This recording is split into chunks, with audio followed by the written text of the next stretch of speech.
আমার মায়ের পেটে লাথি মারে, আমার মায়ের কাপড় খুলে নেওয়ার জন্য হুঙ্কার দেয়, তাদের হাতে কি বাংলাদেশের 9 কোটি মা নিরাপদ?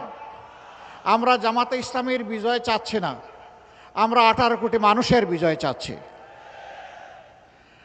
18 কোটি মানুষের বিজয়ী হবে আমাদের 11 দলের সবার বিজয়।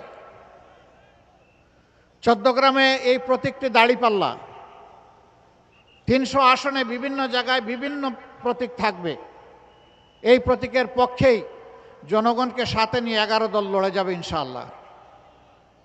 যেখানে যে প্রতীক, আমরা সেই প্রতীকের সঙ্গে হয়ে যাব এবং 300 আসনেই জিতে আসার জন্য আমাদেরকে চূড়ান্ত লড়াই করতে হবে।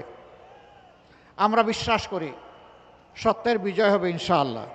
জা আল হক ও জাহাক আল বাতিল ইন্নাল বাতিল কানা জাহুকা।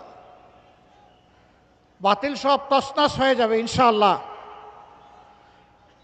5 তারিখের পর আপনারা দেখেছেন কার কি কর্মকাণ্ড, কার কি চরিত্র। আগেরটা রাখলাম, অতীতের খাতায় থাক, বর্তমান বিবেচনায় নিলেই বাংলাদেশের মানুষের জন্য সিদ্ধান্ত নেওয়া কঠিন হবে না ইনশাআল্লাহ।